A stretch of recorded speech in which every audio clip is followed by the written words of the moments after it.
The massive alien warship floated in the darkness of space like a metal mountain. Its hull gleamed with strange blue lights that pulsed like a heartbeat.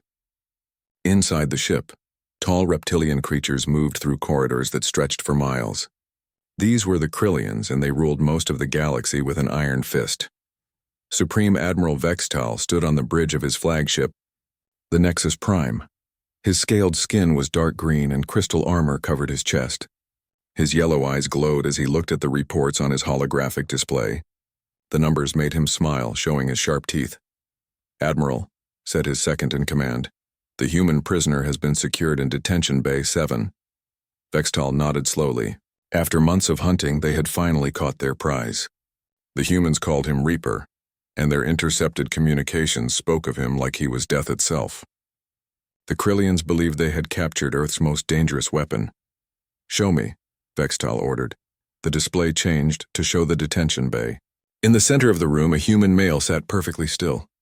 Electromagnetic restraints held his arms and legs, glowing with enough power to hold a small spacecraft. The prisoner looked young for a human, maybe 30 years old. He had short black hair and calm dark eyes. Lieutenant Commander Park Ji-ho, callsign Reaper, studied his surroundings with the patience of a trained hunter. He had been awake for 6 hours since his capture, but he showed no signs of fear or panic. His breathing was steady. His heart rate was normal. To the aliens watching him, this seemed impossible. "He does not struggle," observed Commander Zethmore, the ship's chief interrogator. "Most species panic when they first wake up in our custody." "The humans are different," Vextal replied. "Their military reports say this one has killed hundreds of our soldiers. They call him unstoppable." Ji-ho remembered the battle that led to his capture. His stealth reconnaissance ship had been running silent through the outer rim, gathering intelligence on Krillian fleet movements. His team was small but skilled. Sergeant Kim Do-won had been his demolitions expert. Corporal Lee Taemin handled close-quarters combat. Communications specialist Choi Yu-jin managed their electronic warfare systems. The mission had been going well until they stumbled into a trap. A full Krillian battle group had been waiting in the asteroid field of the Vega system. His ship was fast, but not fast enough to outrun 30 enemy vessels. The battle lasted only minutes. Ji-ho watched his team die through the tactical display. Do-won's fighter exploded when he tried to ram a Krillian destroyer. Taemin's ship went dark after taking direct hits from plasma cannons. Yu-jin had ejected, but her escape pod was destroyed before it could reach safety. He could have run. His stealth systems might have gotten him away, but Navy SEALs never left their people behind. So he stayed and fought until his ship was crippled and boarded.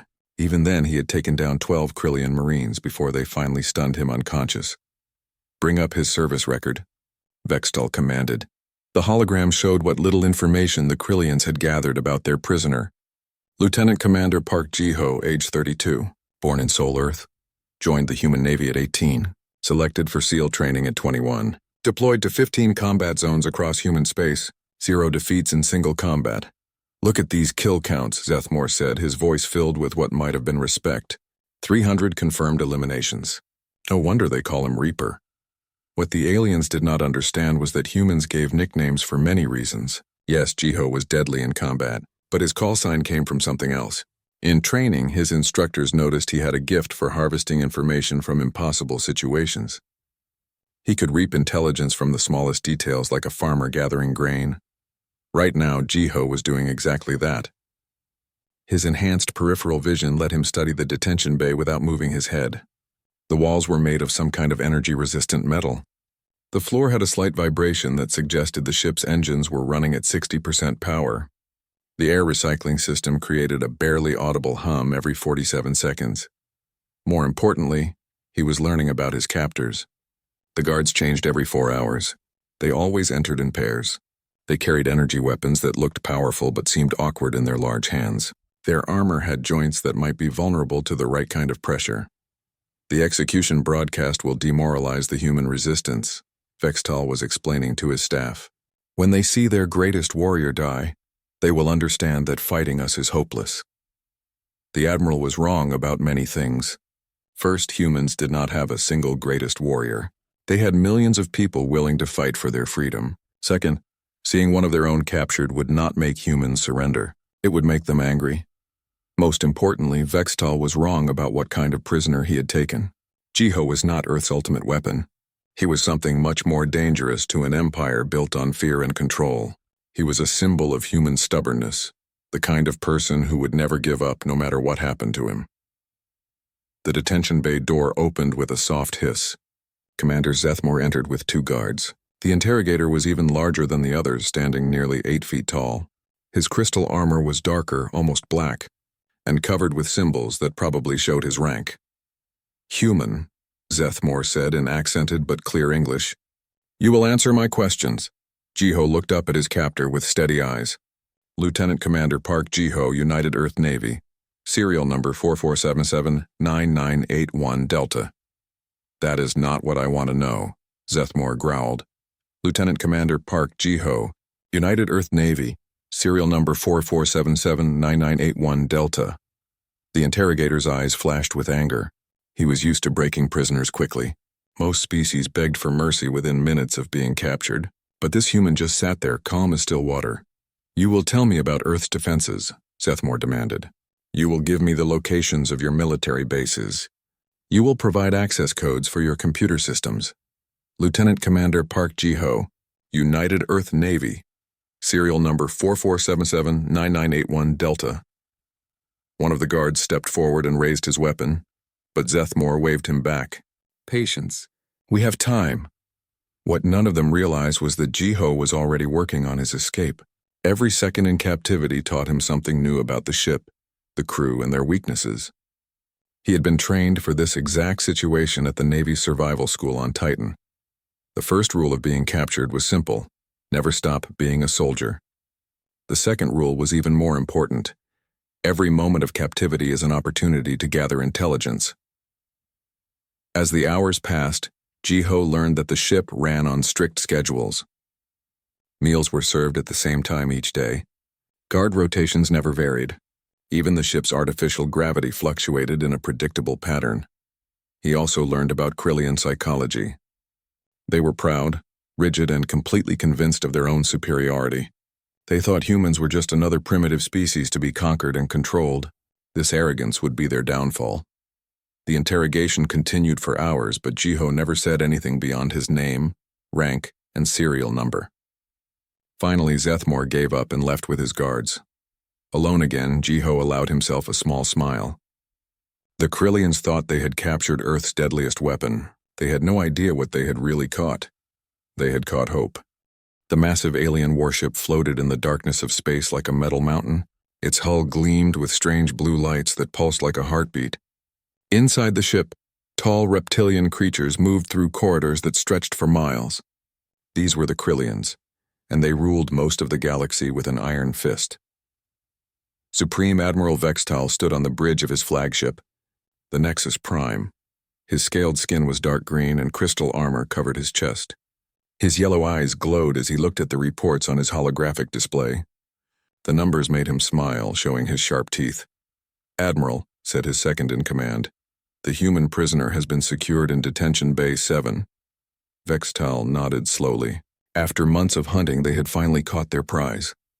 The humans called him Reaper, and their intercepted communications spoke of him like he was death itself. The Krillians believed they had captured Earth's most dangerous weapon. "Show me," Vextal ordered.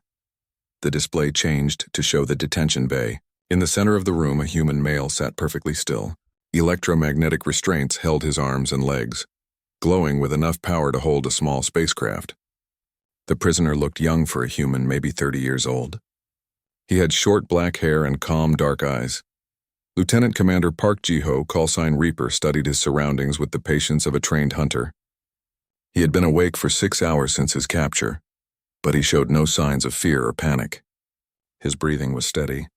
His heart rate was normal. To the aliens watching him, this seemed impossible. "He does not struggle," observed Commander Zethmore, the ship's chief interrogator. "Most species panic when they first wake up in our custody." "The humans are different," Vextal replied. "Their military reports say this one has killed hundreds of our soldiers. They call him unstoppable." Jiho remembered the battle that led to his capture. His stealth reconnaissance ship had been running silent through the outer rim, gathering intelligence on Krillian fleet movements. His team was small but skilled. Sergeant Kim Do-won had been his demolitions expert. Corporal Lee Taemin handled close-quarters combat. Communications specialist Choi Yu-jin managed their electronic warfare systems. The mission had been going well until they stumbled into a trap. A full Krillian battle group had been waiting in the asteroid field of the Vega system.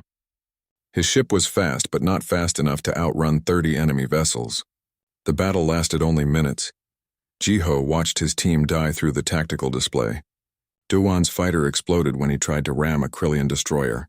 Taemin's ship went dark after taking direct hits from plasma cannons. Yu-jin had ejected, but her escape pod was destroyed before it could reach safety. He could have run. His stealth systems might have gotten him away. But Navy SEALs never left their people behind. So he stayed and fought until his ship was crippled and boarded. Even then, he had taken down 12 Krillian Marines before they finally stunned him unconscious. "Bring up his service record," Vextel commanded. The hologram showed what little information the Krillians had gathered about their prisoner. Lieutenant Commander Park Ji-ho, age 32, born in Seoul, Earth, joined the human Navy at 18, selected for SEAL training at 21, deployed to 15 combat zones across human space, 0 defeats in single combat. "Look at these kill counts," Zethmore said, his voice filled with what might have been respect. 300 confirmed eliminations. No wonder they call him Reaper.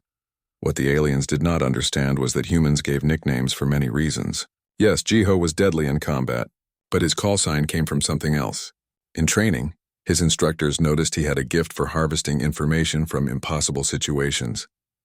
He could reap intelligence from the smallest details, like a farmer gathering grain. Right now, Ji-ho was doing exactly that. His enhanced peripheral vision let him study the detention bay without moving his head. The walls were made of some kind of energy-resistant metal. The floor had a slight vibration that suggested the ship's engines were running at 60% power. The air recycling system created a barely audible hum every 47 seconds. More importantly, he was learning about his captors. The guards changed every 4 hours. They always entered in pairs. They carried energy weapons that looked powerful, but seemed awkward in their large hands. Their armor had joints that might be vulnerable to the right kind of pressure. "The execution broadcast will demoralize the human resistance," Vextal was explaining to his staff. "When they see their greatest warrior die, they will understand that fighting us is hopeless." The Admiral was wrong about many things. First, humans did not have a single greatest warrior. They had millions of people willing to fight for their freedom. Second, seeing one of their own captured would not make humans surrender. It would make them angry.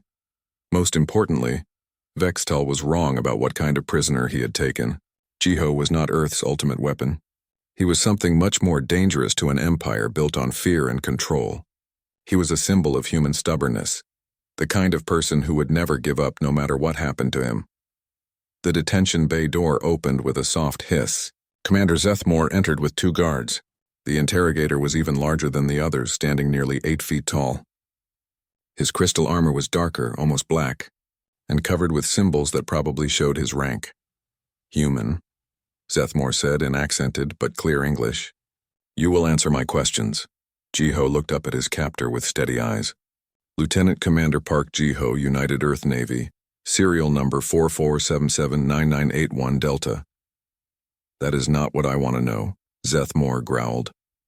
"Lieutenant Commander Park Ji-ho, United Earth Navy, serial number 4477999981 Delta." The interrogator's eyes flashed with anger. He was used to breaking prisoners quickly. Most species begged for mercy within minutes of being captured. But this human just sat there, calm as still water. "You will tell me about Earth's defenses," Zethmore demanded. "You will give me the locations of your military bases. You will provide access codes for your computer systems." Lieutenant Commander Park Ji-ho, United Earth Navy, serial number 44779981 Delta. One of the guards stepped forward and raised his weapon, but Zethmore waved him back. "Patience. We have time." What none of them realized was that Ji-ho was already working on his escape. Every second in captivity taught him something new about the ship, the crew, and their weaknesses. He had been trained for this exact situation at the Navy's survival school on Titan. The first rule of being captured was simple: never stop being a soldier. The second rule was even more important: Every moment of captivity is an opportunity to gather intelligence. As the hours passed, Jiho learned that the ship ran on strict schedules.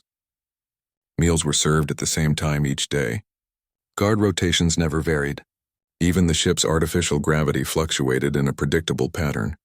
He also learned about Krillian psychology. They were proud, rigid, and completely convinced of their own superiority. They thought humans were just another primitive species to be conquered and controlled. This arrogance would be their downfall. The interrogation continued for hours, but Jiho never said anything beyond his name, rank, and serial number. Finally, Zethmore gave up and left with his guards. Alone again, Jiho allowed himself a small smile. The Krillians thought they had captured Earth's deadliest weapon. They had no idea what they had really caught. They had caught hope. The ship's chronometer read 0359 hours when Jiho opened his eyes. He had been awake for the past 20 minutes, preparing his body and mind for what came next. His breathing was slow and controlled. His muscles were relaxed but ready to explode into action. 60 seconds until the maintenance cycle began. He visualized the movements he would need to make. The restraints would drop. He would twist his left wrist first, then his right. Both legs would follow in a rolling motion that would let him drop to the floor without making noise. Total time required 1.8 seconds. That left him half a second of margin for error. 30 seconds. Jiho focused on his breathing. In through the nose for 4 counts. Hold for 4 counts. Out through the mouth for 4 counts. The technique lowered his heart rate and sharpened his reflexes. 10 seconds. He felt the electromagnetic field humming around his wrists and ankles. The energy made his skin tingle slightly. Soon that sensation would vanish. 5 seconds. 4, 3, 2, 1.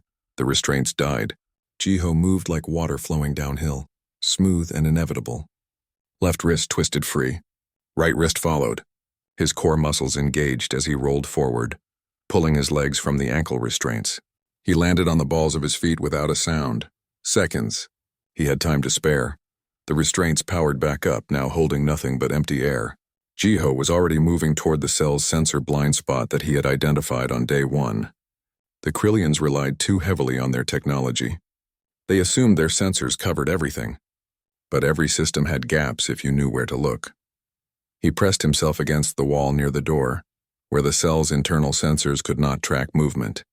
The guards outside would see no alerts. As far as their systems knew, their prisoner was still securely restrained. Jiho waited. Patience was as important as action. The guards would make their rounds in 17 minutes. Until then, he would remain perfectly still. When the door finally opened for the routine check, Jiho was ready. The first guard entered with his weapon raised. The second stayed in the doorway as backup. Standard Krillian procedure, also predictable and exploitable. The first guard saw the empty restraints and his eyes went wide. He started to raise his weapon higher, but Jiho was already moving. A strike to the guard's elbow joint collapsed his arm.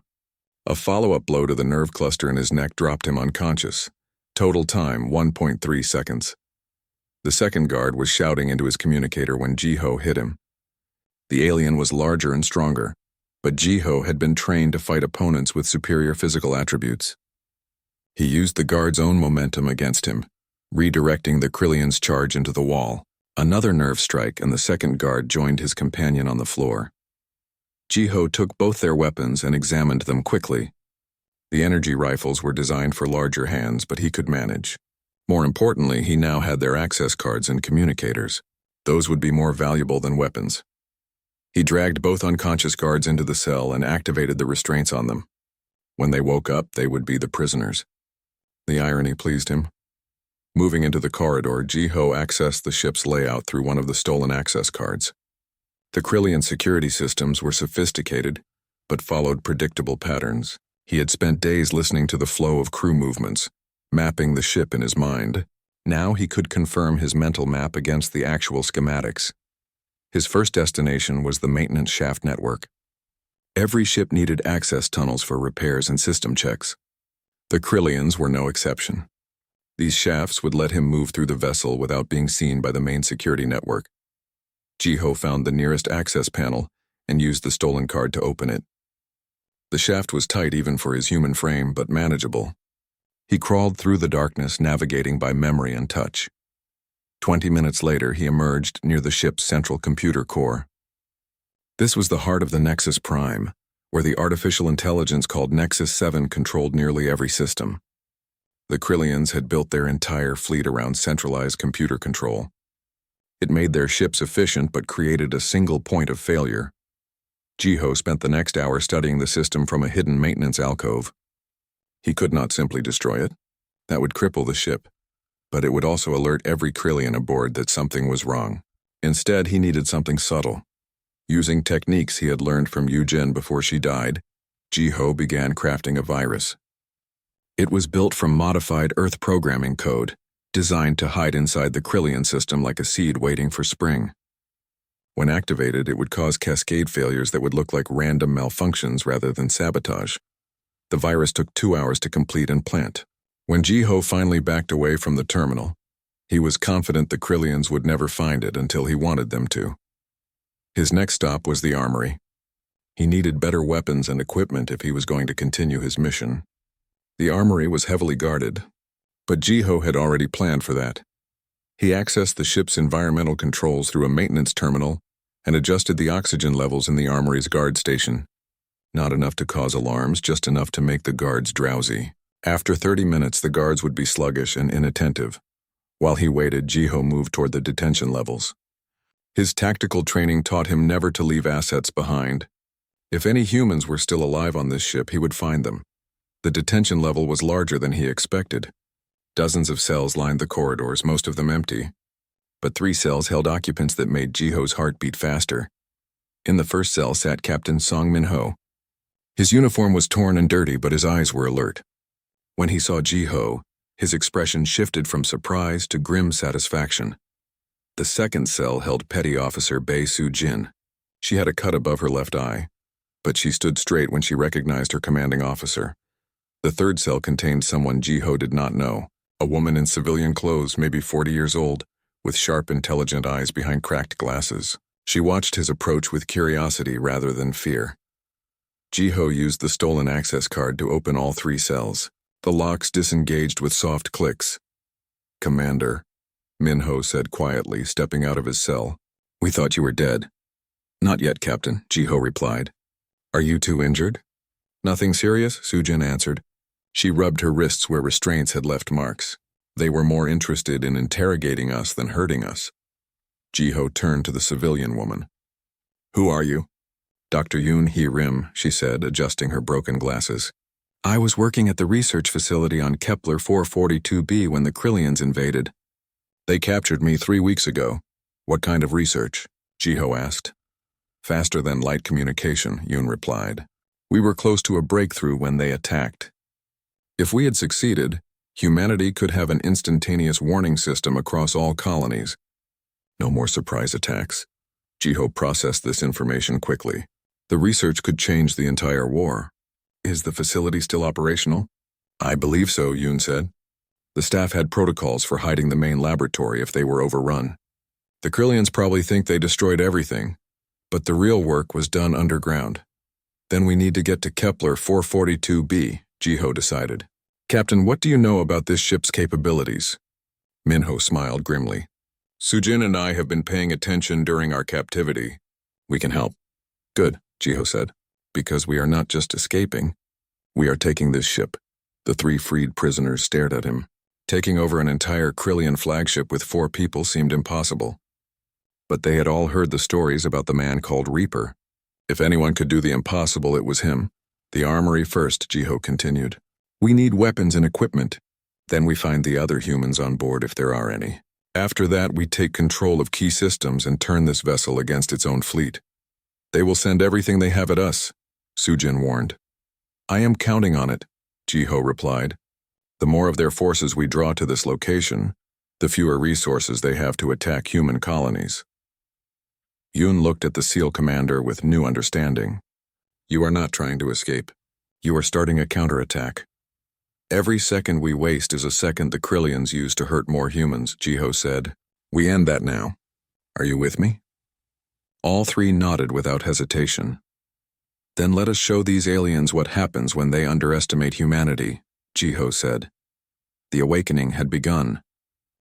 Admiral Vextal stood before the assembled crew of the Nexus Prime, preparing to broadcast his triumph across human space. Behind him, holographic displays showed dozens of Krillian warships arranged in perfect formation. The execution ceremony was about to begin. "Bring the prisoner," Vextal commanded. 2 guards marched toward the detention bay while cameras tracked their movement. Millions of humans across occupied worlds would witness this moment. The Admiral smiled, imagining their despair when they saw their legendary warrior die. The guards reached the detention bay and opened the door. Their screams echoed through the ship's communication system before being cut off abruptly. Vexitel's smile vanished. "What is happening?" The answer came seconds later when every system on the bridge began failing simultaneously. Weapons controls went dark. Navigation screens showed error messages. Life support indicators flashed red warnings. The careful order of the flagship dissolved into chaos. "We are under attack," the tactical officer shouted. "But the readings make no sense. The attack is coming from inside our own systems." In the detention bay, Jiho stood over the 2 unconscious guards who had discovered their imprisoned comrades. He pressed a button on the stolen communicator, activating the virus he had planted hours earlier. The virus spread through the ship's network like fire through dry grass. Nexus 7, the artificial intelligence that controlled everything, began receiving thousands of conflicting commands. Systems that were supposed to work together started fighting each other instead. "Captain Minho, you are up," Jiho said into his communicator. Down in the fighter bay, Minho had used the chaos to reach the hangar control room. He knocked out the supervisor with a quick strike and took his position at the controls. His fingers flew across the Krillian interface, unlocking fighter craft and opening the launch tubes. "Sujin, start jamming their communications," Jiho ordered. Petty Officer Bei Sujin sat in a maintenance closet near the main communications array, surrounded by stolen equipment. Her technical expertise was paying off as she sent cascading interference patterns through every Krillian channel. The enemy ships could no longer coordinate with each other effectively. Dr. Yoon worked beside Sujin, her scientific knowledge helping to identify critical systems. "Commander, if we can access the power distribution network, we can shut down entire sections of the ship selectively." "Do it," Jiho confirmed. "Target non-essential areas first. Keep life support active everywhere. We are not murderers." This last command confused Yoon for a moment, but she did as ordered. The lights went dark in crew quarters and recreation areas. The Krillians were being inconvenienced, not killed. It seemed almost gentle for a military operation. On the bridge, Vextal struggled to regain control. "Override the computer. Manual controls only." "The override systems are not responding, Admiral," his second-in-command reported. "The virus has infected every backup system." "Then find the human and kill him," Vextal roared. But finding Jiho was proving impossible. The seal moved through the ship like smoke, appearing long enough to sabotage a system or disable a patrol, then vanishing before reinforcements arrived. The Krillians had never faced an enemy who understood their ship better than they did. Minho's voice crackled over Jiho's communicator. "Commander, I have control of the fighter bay. Launching now." 6 Krillian fighters screamed out of the Nexus Prime's hangar, their weapons hot and ready. But instead of attacking the flagship, they turned toward the other ships in the fleet. Minho's piloting skills had been legendary in the human navy. Now he put them to devastating use. The first fighter he targeted never saw the attack coming. Its shields were down because it assumed all nearby craft were friendly. Minho's plasma torpedoes tore through its engine section, sending it spinning helplessly through space. The other 5 fighters followed his lead, coordinating their attacks through a private channel Sujin had secured for them. Within minutes, 3 more Krillian vessels were disabled and drifting. "They are scrambling their own fighters," Minho reported. "I count 40 bogies incoming. Lead them back to the flagship," Jiho instructed. "Let them damage their own ship trying to hit you." It was a dangerous game, but Minho was skilled enough to play it. He wove between the Nexus Prime sensor towers and weapon batteries, the pursuing fighters firing wildly. Their shots missed him, but struck their own ship repeatedly. Vextal watched in horror as his fleet tore itself apart. Ceasefire. All ships ceasefire. But Sujin's jamming made coordination impossible. Each ship was fighting blind, unable to communicate effectively with the others. Some ships stopped shooting. Others continued, not having received the order. Commander Zethmore burst onto the bridge, his armor scorched from a close encounter with sabotaged electrical systems. "Admiral, we must abandon ship. The human has turned the entire vessel into a weapon against us." "No," Vextal growled. "I will not be defeated by a single primitive soldier." He ordered his personal guard to hunt down Jiho, a squad of 20 elite warriors equipped with the best weapons and armor the Krillian Empire could provide. They moved through the corridors in perfect formation, checking every corner and shadow. Jiho watched them approach through a hacked security camera. 20 opponents was too many to fight directly, even for him. So he would not fight them. He would outsmart them. He accessed the environmental controls and began adjusting the gravity in specific corridors. The Krillian guard entered a section where gravity suddenly increased to 3 times normal. Their armor, designed for standard conditions, became crushing weight. As they struggled, Jiho adjusted the atmospheric pressure, making it harder to breathe. Then he shut off the lights. The elite guards found themselves fighting in darkness, barely able to move, gasping for air. None of them died. Jiho made sure of that.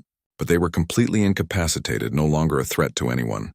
"Sujin, can you restore communications to Kepler 442b? Jiho asked. "Working on it now, Commander," she replied. "The planet is only 3 hours away at current speed. If Dr. Yoon's research facility is still there, we should be able to make contact." Yoon adjusted her broken glasses nervously. "If the staff followed protocol, they will be monitoring emergency frequencies." "But Commander, even if we reach the facility, how do we get the research data off the planet with an entire Krillian fleet surrounding us?" "We will use their own fleet to cover our escape," Jiho said simply. On the bridge, Vextal finally understood what was happening. The human was not just escaping or fighting back. He was teaching a lesson.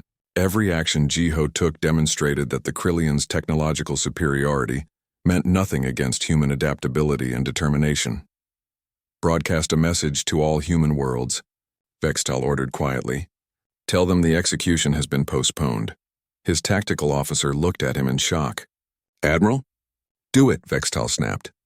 "We cannot execute a prisoner we cannot find. Broadcasting our failure would be worse than admitting a delay." But it was too late for damage control. Sujin had already hacked into the communication network. Humans across occupied space were watching the chaos aboard the Krillian flagship in real time. They saw their enemies confused and defeated by 4 people with courage and skill. The resistance cells that had been quietly fighting suddenly found new energy. If 4 humans could turn a flagship into chaos, what could millions do working together? Minho's voice came through the communicator again. "Commander, I have located 3 escape pods that launched during the initial attack." Reading human life signs. "Requesting permission to recover." "Permission granted," Jiho said immediately. "Bring them home, Captain." As Minho's fighter moved to rescue the survivors, Jiho allowed himself a moment of satisfaction. The Krillians thought capturing him would break human morale. Instead, it had become the spark that would ignite a full rebellion. The reversal was complete. The Nexus Prime drifted through space like a wounded beast. Half its systems were offline. Crews ran through corridors trying to restore order, while Jiho maintained pressure from the shadows. The flagship had become his weapon, and he wielded it with surgical precision. Captain Minho guided his fighter back to the hangar bay with 3 recovered escape pods in tow. Inside those pods were more survivors from the original ambush, including 2 junior engineers and a medical officer. Every rescued human was another asset, another pair of hands to help complete the mission. "Commander, this is Captain Minho." His voice crackled over the secure channel. "The survivors are safe. One needs medical attention, but nothing critical." "Bring them to Rally Point 3, Jiho responded. "Dr. Yoon will meet you there." Rally Point 3 was a maintenance station Jiho had secured hours earlier.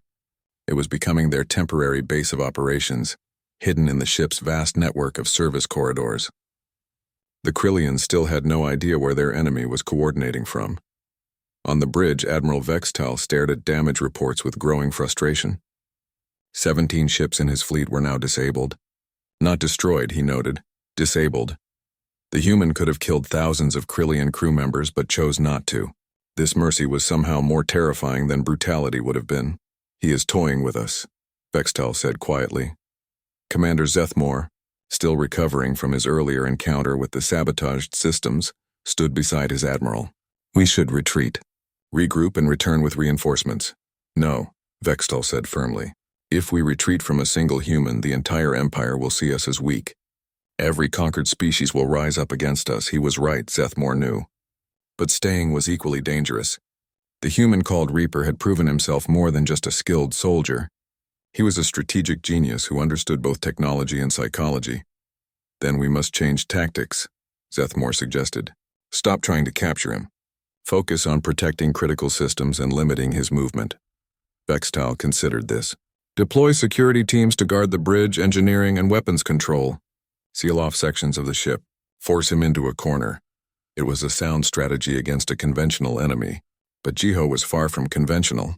Su-Jin monitored Krillian communications from her hidden station. Commander, they are sealing bulkheads throughout the ship. They are trying to trap us, expected, Jiho replied calmly. How long until we reach Kepler 442b? 90 minutes, and Su-Jin confirmed. Then we need to start Phase 2. Can you isolate the weapons control system from the main network? Give me 10 minutes, Su-Jin said. While she worked, Jiho moved toward the ship's armory. The earlier drowsy guards had been replaced by alert ones, making direct approach impossible. But Jiho had learned that Krillian armor had a weakness. The joints connecting the crystal plates were protected by a flexible mesh that could not stop a precisely placed blade. He waited in the shadows as a patrol passed, then struck with the knife he had taken from an unconscious guard hours earlier. The blade found the gap between shoulder and chest plate. The guard dropped silently. The second guard turned at the sound and received a similar treatment. Both Krillians were unconscious in seconds, bleeding slightly from superficial wounds but alive. Jiho entered the armory and quickly gathered what he needed. Heavy plasma rifles, explosive charges, portable shield generators. He loaded everything into a maintenance cart and pushed it toward Rally Point 3. When he arrived, he found the rescued survivors being tended to by Dr. Yoon. The medical officer among them, Lieutenant Nam Gitai, was already examining the others despite his own injuries. Commander Park, Gitai said with a respectful nod. Never thought I would be rescued by a ghost. I am not dead yet, Lieutenant, Jiho replied. Can you fight? Yes, sir, Gitai said without hesitation. The two engineers, Ensign Oh Da-bin and technician Kang Hyun-woo, looked nervous but determined. They had heard stories about the Reaper but never expected to see him in action. Da-bin, Hyun-woo, Jiho addressed them directly. I need you to work with Petty Officer Bae. Help her maintain our control over the ship's systems. Yes, Commander, they said in unison. Jiho distributed weapons to everyone capable of using them. Even Dr. Yoon accepted a small plasma pistol, though she looked uncomfortable holding it.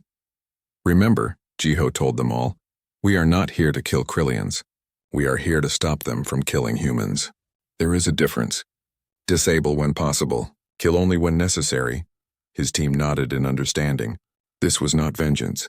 This was justice. Su-Jin's voice came through the communicator. Commander, I have isolated weapons control. You now have access to the ship's main batteries. Jiho smiled grimly. Target the disabled Krillian vessels. Fire on their shield generators and communication arrays only. Make them completely helpless but keep the crews alive. Understood, Su-Jin replied.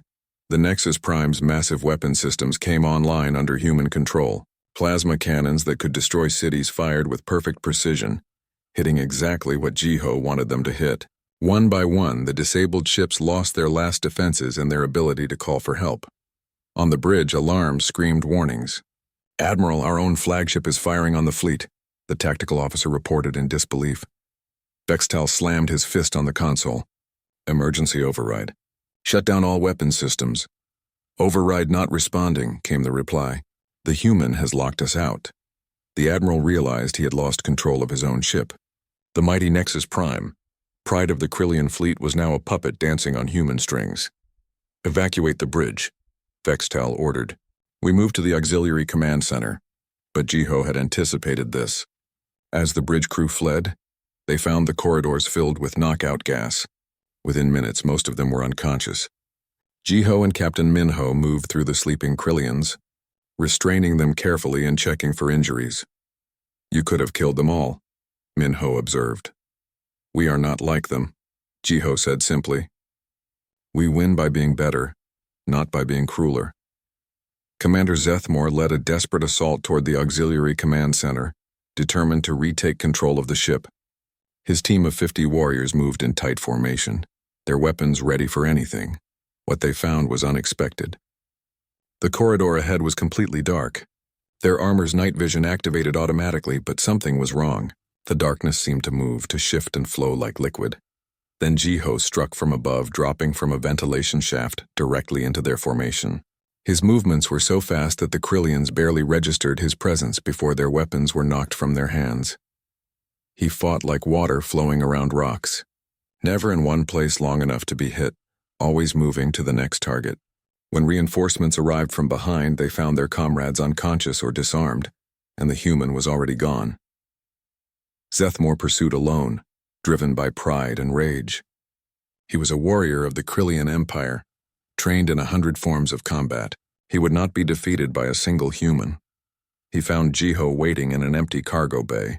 The two warriors faced each other in silence. "You dishonor yourself by showing mercy to enemies," Zethmore said. "I honor myself by refusing to become what you are," Jiho replied. They fought, and it was not even close. Zethmore was strong and skilled, but Jiho had been trained by the best warriors humanity had ever produced. Every attack the Krillian made was countered. Every defense was broken. When it ended, Zethmore lay on the deck, conscious but defeated. Jiho stood over him with a weapon pointed at the interrogator's head. "Now you execute me," Zethmore said. "No," Jiho said, lowering the weapon. "Now you learn." He left the commander alive and moved on to his next objective. Behind him, Zethmore lay in confusion, unable to understand an enemy who refused to kill when given the chance. "Commander," Sujin's voice came through the communicator. "We are approaching Kepler 442b. I am picking up a signal from the surface. It is Dr. Yoon's research facility. They are still operational and hidden." "Excellent," Jiho said. "Prepare for landing.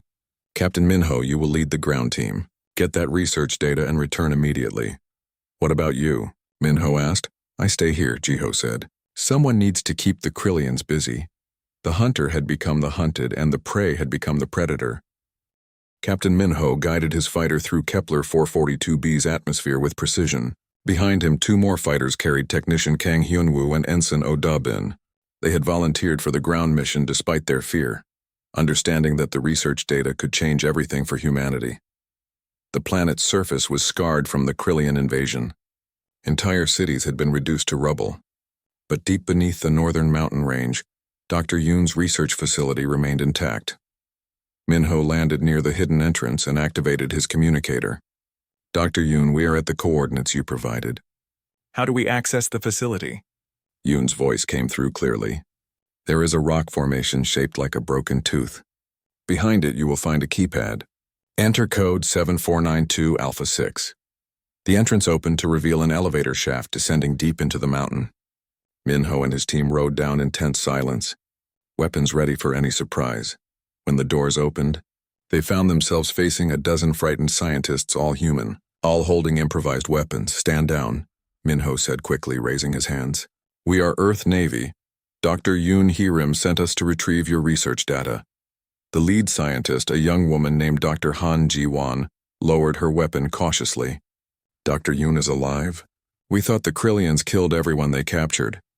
"She is safe aboard a captured Krillian flagship," Minho explained. "We do not have much time. Can you transfer your research data to portable storage?" Ji-won nodded quickly. "Everything is backed up on quantum drives. We have been ready to evacuate since the invasion began." While the scientists gathered their data, Minho explored the facility. The research was more advanced than he had imagined. Banks of computers processed quantum entanglement equations. Prototype communication devices sat on lab tables looking almost ready for deployment. "This is incredible," he said to Ji-won. "How close were you to completing the project?" "We had solved the theoretical problems," Ji-won explained as she packed drives into a protective case. "The first functional network could be deployed within months. Every human colony would be able to communicate instantly regardless of distance. No more surprise attacks.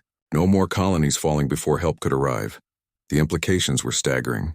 The Krillian Empire's greatest advantage had always been their ability to strike isolated human worlds before anyone could respond. With instant communication, that advantage would vanish. "We need to go now," Minho said urgently. Can your people evacuate with us? There are 14 of us, Jiwan said. Too many for 3 fighters. Then we make multiple trips, Minho decided. Load the research data first. It is the priority. Aboard the Nexus Prime, Jiho monitored the mission while maintaining pressure on the Krillian crew. He had sealed Admiral Vextal and his senior officers in the Auxiliary Command Center, leaving them alive but trapped. The rest of the crew had either been incapacitated or confined to specific sections of the ship. Sujin and the engineering team had gained full control of ship systems. What had seemed impossible 5 days ago was now reality. A handful of humans controlled the most powerful warship in the Krillian fleet. Commander, Sujin reported, I am detecting fleet movement. 20 Krillian vessels are converging on our position. They will arrive in 30 minutes. Jiho considered his options. Captain Minho needed time to complete the evacuation. That meant Jiho needed to keep the arriving fleet occupied. Sujin, plot a course toward the approaching ships. Full speed. That puts us directly in their path, Sujin said with concern. Exactly, Jiho replied. They will not expect us to attack. Use their confusion to our advantage. The Nexus Prime's engines roared to life, pushing the massive flagship toward the oncoming fleet. The Krillian commanders must have been shocked to see their captured vessel approaching at attack speed. Jiho opened a communication channel to the fleet. Attention, Krillian forces. This is Lieutenant Commander Park Jiho of the United Earth Navy. Your flagship is under human control. Any attempt to fire on this vessel will be considered an act of war against Earth. There was a long silence. Then a Krillian voice responded. Human, you cannot possibly control that ship alone. I am not alone, Jiho said. And you are about to learn what happens when you underestimate humanity. He activated the virus's final stage. Every Krillian ship that had been in communication with the Nexus Prime now carried dormant code from Jiho's original infiltration. That code activated simultaneously across the fleet. Weapon systems went offline. Navigation became unreliable. Communications channels filled with static. The approaching fleet found itself as helpless as the ships already disabled around Kepler 442b. On the planet's surface, Minho completed the first evacuation run, bringing Dr. Han Jiwan and 3 other scientists to orbit. They transferred to a captured Krillian transport ship that Sujin had remotely piloted from the Nexus Prime's hangar. 2 more trips should do it, Minho reported. The research data is secure. Make it fast, Captain, Jiho said. We have company. The disabled Krillian fleet drifted helplessly as the Nexus Prime moved among them like a shark through a school of fish. Jiho could have destroyed every ship, but he maintained his principle. Disable, do not destroy. Defeat, do not slaughter. Inside the Auxiliary Command Center, Admiral Vextal watched through security monitors as his empire's might was dismantled by human ingenuity. He finally understood what his intelligence officers had failed to grasp about humanity. Humans were not superior because of technology or physical strength. They were dangerous because they adapted, because they turned every disadvantage into a weapon, because they refused to surrender even when logic said they should. Open the door, Vextal ordered his guards. Admiral, he could kill you, one guard protested. If he wanted me dead, I would already be dead, Vextal said quietly. The door opened. Vextal stepped into the corridor alone and unarmed.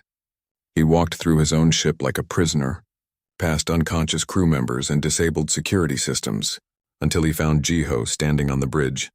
The human had his back turned, watching the view screen as Captain Minho's fighter made its final approach with the last evacuees. Jiho did not turn when Vextal entered. You could have killed us all, the Admiral said. Yes, Jiho replied simply. Why did you not? Jiho finally turned to face the Krillian leader. Because humans do not seek the extinction of your species.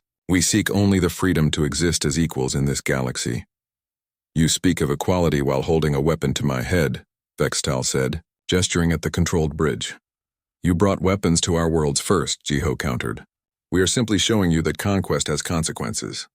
But those consequences do not need to include genocide. Vextal was silent for a long moment. Then he did something that shocked his own guards watching through security cameras. He knelt before the human. I surrender this vessel and my fleet to you, Vextal said formally. I ask only that you spare my crew. Granted, Jiho said immediately. Your crew will be confined but unharmed. Medical treatment will be provided for the injured. When this is over, You will all be returned to your territory. You would let us go? Vextal asked in disbelief. You are more useful to us alive than dead, Jiho explained. You will return to your empire and tell them what happened here. Tell them that humans can be defeated in battle, but we cannot be conquered. Tell them that we offer partnership, not domination. The admiral rose slowly, understanding dawning in his eyes. This human was not just a warrior. He was a diplomat, a strategist, and a teacher all at once. Dr. Yoon's voice came through the communicator. Commander, all evacuees are secure.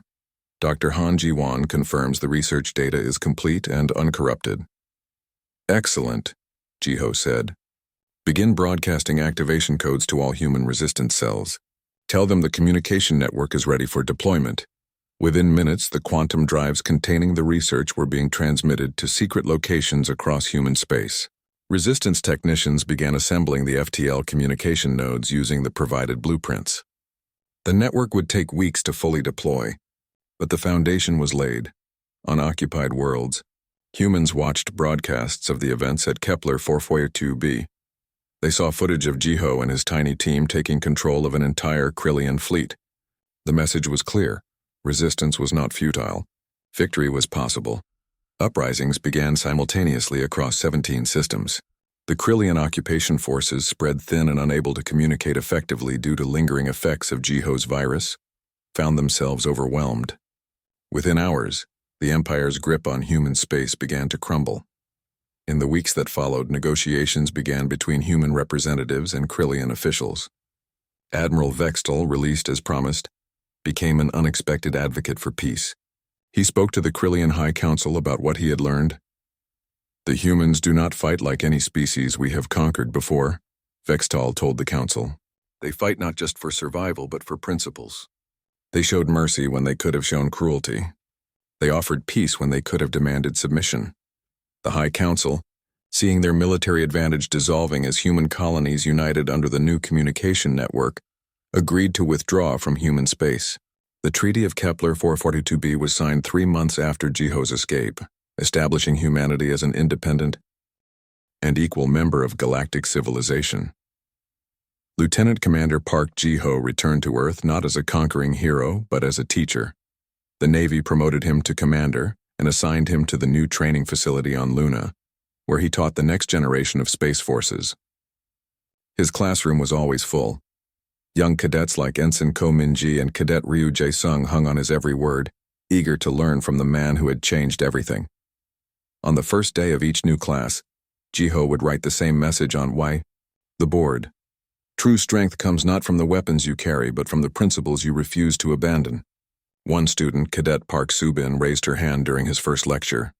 Commander, they say you defeated an entire fleet alone. Is that true? Jiho smiled slightly. I was never alone, Cadet. I had my training, my principles, and my faith in humanity. That is all any soldier needs. In the years that followed, the Terran coalition grew strong. The FTL communication network expanded to cover all human territory. New colonies were established on worlds the Krillians had once claimed. Trade agreements were signed with other species who had been watching humanity's struggle with interest. And through it all, the story of the seal called Reaper became legend. Not because he was superhuman, but because he proved that humanity's greatest weapon was not technology or strength. It was the unbreakable spirit that refused to surrender, the mercy that offered peace even to enemies, and the wisdom to know that true victory came not from destroying your opponents, but from showing them a better way. The galaxy had thought they understood humanity. They were wrong, and they would never make that mistake again. The end 5 years had passed since the Battle of Kepler 442b. The galaxy was a different place now, reshaped by the actions of one human and his small team. Commander Park Jiho stood at the observation window of Luna Training Station, watching Earth rotate peacefully below. Behind him, his classroom filled with the next generation of defenders. These young men and women came from every corner of human space, united by their desire to protect what Jiho and others had fought to secure. Commander, called out Cadet Lee Bo-ra, a sharp-minded tactical student from the Mars colonies. Is it true that you took control of the Nexus Prime with only 3 other people? Jiho turned from the window. His face had aged slightly. A few more lines around his eyes, but his presence remained commanding. 4 people initially, but we had millions supporting us from across human space. Every resistance fighter who refused to surrender, every colonist who kept hope alive, they were all part of that victory. The cadets listened intently. They had grown up hearing stories about the Reaper, but hearing it from the man himself made it real. Ensign Ko Min-ji, a communications specialist in training, raised her hand. "Sir, why did you show mercy to the Krillians? After everything they did to our people, would it not have been easier to destroy them?" It was a question Ji-ho had been asked many times. He walked between the rows of students, making eye contact with each one. "Easier, yes," he said quietly. "But easy choices rarely lead to lasting peace. The Krillians invaded because they saw us as inferior, as primitives who needed to be controlled. If I had slaughtered them all, I would have proven them right. I would have shown that humans were nothing more than violent animals." He paused at the front of the classroom. "Instead, we showed them something they did not expect. We showed them that strength and honor could exist together. We showed them that mercy was not weakness but wisdom, and because of that choice, we gained allies instead of creating eternal enemies." Cadet Ryu Jae-sung, a young pilot from the outer colonies, spoke up. "But sir, what if they attack again? What if mercy was a mistake?" Ji-ho smiled slightly. "That is always a risk. But consider what happened instead. Admiral Vextal became one of our strongest advocates in the Galactic Council. The Krillian Empire opened trade relations with us.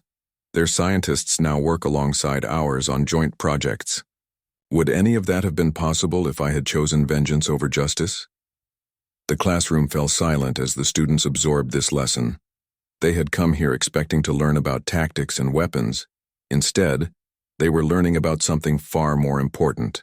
On the other side of Luna Station, Captain Song Min-ho reviewed flight plans with his advanced pilot trainees.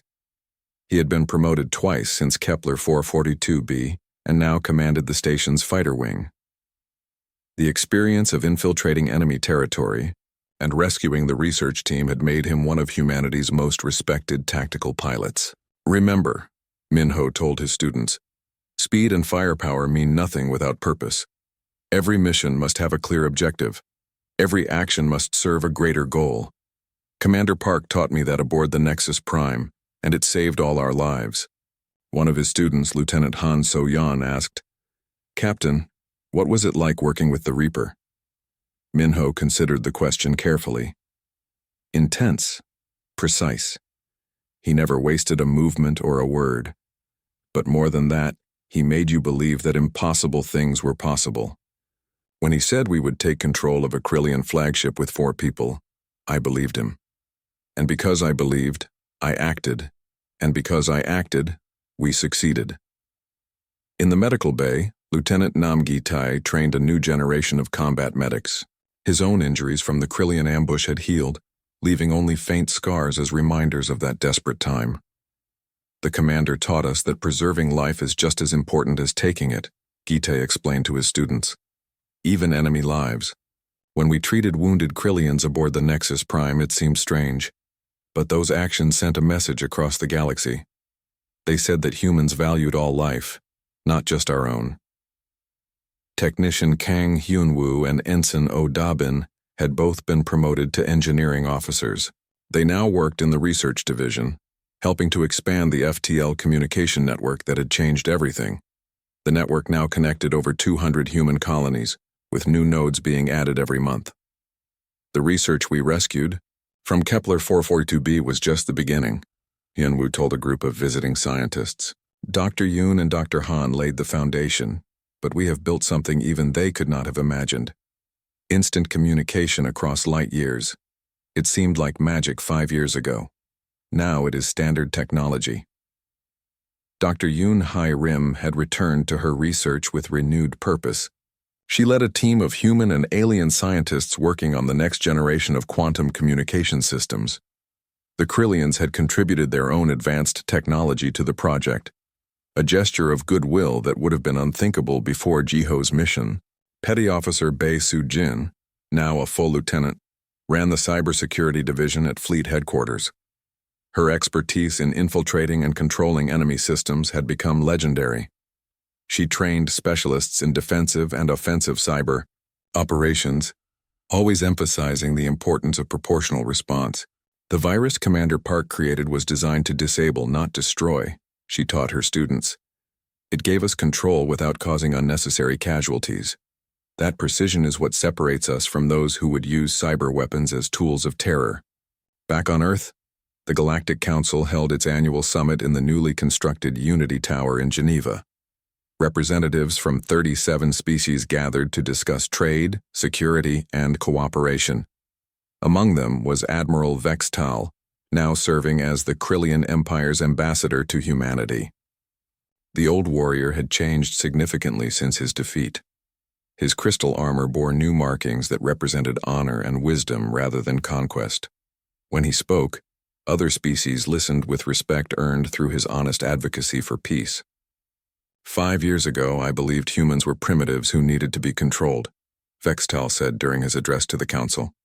One human showed me how wrong I was. Commander Park Ji-ho did not defeat me through superior weapons or technology. He defeated me through superior principles. And in defeat, I learned what true strength means. He gestured to the human delegation. Humanity has taught the galaxy an important lesson. Power without wisdom leads to tyranny. Strength without mercy leads to endless war. The humans understand what many of us forgot, that lasting peace can only be built on foundations of mutual respect and honor. The speech received standing applause from most delegations. A few species, still bitter about their own defeats or fearful of human expansion, remained seated. But even they could not deny that the galaxy had become more stable since humanity's emergence as a major power. On Luna Station, Ji-ho dismissed his class for the day. As the cadets filed out, one student remained behind. Cadet Park Subin approached his desk nervously. "Commander, may I ask you something personal?" Ji-ho nodded. "Of course, Cadet. Do you ever regret it? The mercy you showed? When you think about all the humans who died in the Krillian invasion, does part of you wish you had made them pay?" Ji-ho was quiet for a long moment. "I think about the people we lost every day. Sergeant Kim Do-won, Corporal Lee Tae-min, Communications Specialist Choi Yu-jin. They were my friends, my brothers and sisters in arms. Their deaths hurt me deeply." He looked directly at Subin. "But if I had avenged them through massacre, their deaths would have been meaningless. They died fighting for humanity's freedom, not for humanity's revenge. By showing mercy, by building peace, I honored their sacrifice. I gave their death's purpose." Subin nodded slowly, understanding dawning in her eyes. "Thank you, sir. That helps." After she left, Ji-ho returned to the observation window. In the distance, he could see transport ships coming and going, carrying people and goods between Earth and the colonies. Peaceful traffic in what had once been a war zone. His communicator chimed. It was a message from Dr. Han Ji-won on Kepler 442b. The research facility had been rebuilt and expanded. They were testing a new application of quantum entanglement that might allow instant transport of small objects across vast distances. Humanity continued to advance. Another message arrived, this one from Captain Minho. 3 new cadets had just set station records in combat flight simulations. The future was being prepared. A third message came from Admiral Vextal. The Krillian Empire wanted to establish a joint military training program with humanity. Former enemies would now learn from each other, building understanding through shared experience. Ji-ho smiled. This was what victory looked like. Not destroyed enemies and conquered territory, but growing cooperation and spreading peace. It was harder than war, slower than conquest, and more fragile than any military triumph. But it was real and it was lasting. He thought about his call sign, Reaper. Once it had meant death to his enemies. Now it meant something else. He had reaped understanding from conflict. He had harvested peace from the seeds of war. He had gathered allies from the field of former enemies. The galaxy had thought humans were just another species to be conquered or contained. They had learned otherwise. Not because humans were stronger or smarter, but because they carried principles that transcended species boundaries. Honor, mercy, justice, hope. These were not just human values. They were universal truths that any species could embrace if they chose to. And by demonstrating those truths through action rather than just words, humanity had earned its place among the stars. As night fell over Luna Station, Jiho returned to his quarters. Tomorrow he would teach again, shaping new defenders who would carry forward the lessons learned in fire and blood. The next generation would be better prepared, better trained, and better equipped to face whatever challenges awaited humanity in the vast galaxy. But more importantly, they would understand that weapons and tactics were just tools. The real strength came from the principles that guided their use. The wisdom to know when to fight and when to show mercy, the courage to stand firm in beliefs even when surrounded by enemies, the compassion to see the humanity or the equivalent in all beings. Commander Park Jiho, the SEAL called Reaper, closed his eyes and rested. His war was over. His legacy was just beginning. And the galaxy was better for it. Somewhere in the darkness of space, on ships and stations and planets across hundreds of light years, humans and aliens alike looked to the stars and saw not threats, but possibilities. That was the true victory. That was the lasting peace. And it had all started with one man who refused to become what his enemies expected, who chose honor over hatred, who showed the galaxy that mercy could be the strongest weapon of all. The story of the Reaper would be told for generations, not as a tale of destruction, but as a legend of transformation. How one human changed the galaxy not by destroying his enemies, but by teaching them a better way. That was humanity's gift to the stars. And the galaxy would never be the same. The end.